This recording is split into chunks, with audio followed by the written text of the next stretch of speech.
Hey guys and girls, Batosai the Mindslayer here with another episode of Dead Star Ship Breakdown.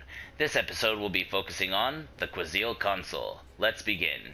The Consul is the command ship of the Quaz'l Armada, providing overwatch to the trade fleet with its high-powered plasma cannon and bolt launcher, while its leech field device provides unparalleled protection as it siphons energy from nearby targets to power its reinforced hull. As this is the frigate-class ship of the Quaz'l Armada, we'll have slow speed and high armor and high shields with enhanced combat capability. When we upgrade the core all the way through the levels, we will max out our speed, armor, and shields and give ourselves some pretty amazing stats on that. Next, we're going to go ahead and check out the primary weapon, the bolt launcher, and this fires paired shots of energy bolts, dealing pinpoint damage at range and increasing enemy cooldown times.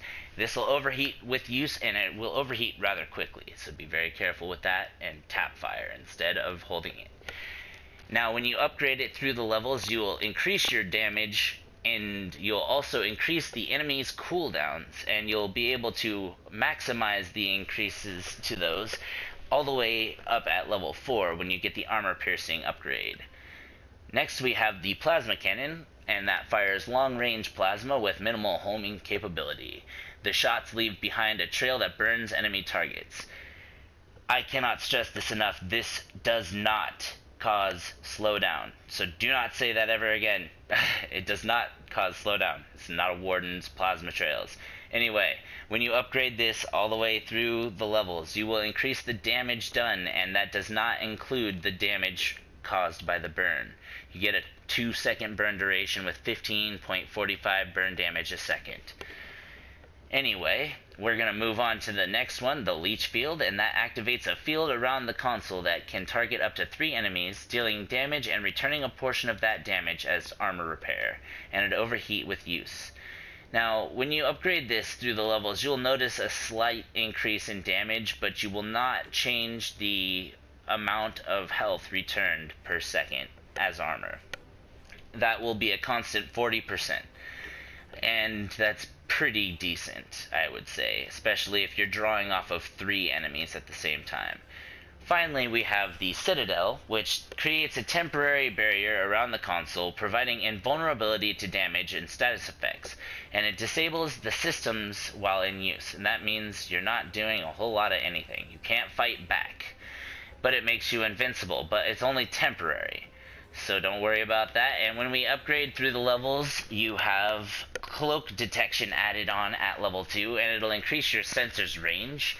You'll reduce your cooldown at level 3, and at level 4 you get a manufacturing bay, which will add the launch capacity for scout ships.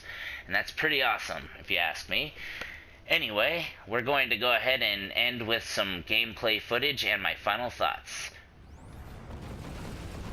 The Consul is a fairly efficient weapon of base killing destruction, and because it is so efficient, it has a couple amazing weapons and a few decent defensive options. The defensive options are only decent, and that's in my humble opinion, because of the fact that they have a rather large trade-off. You're going to be losing the ability to fight back, but you'll be gaining temporary invincibility. Now, if anybody here besides me shuddered when they heard the word invincibility, trust me, it is very temporary. That said, you can get the ability to spawn more scout ships, which is very helpful for the team, and I do understand that that is very helpful. However, I do not find any utility for the Citadel power at all, so I completely skip it. I usually put a lot of my points into the bolt launcher and the plasma trail and the leech beam, or the leech field, because the leech field will keep those little pesky razors off of your back when you go and get the energy blade used against you, or the energy saw. You can actually take them out while they're hurting you, but you can keep yourself somewhat healed, which is very helpful.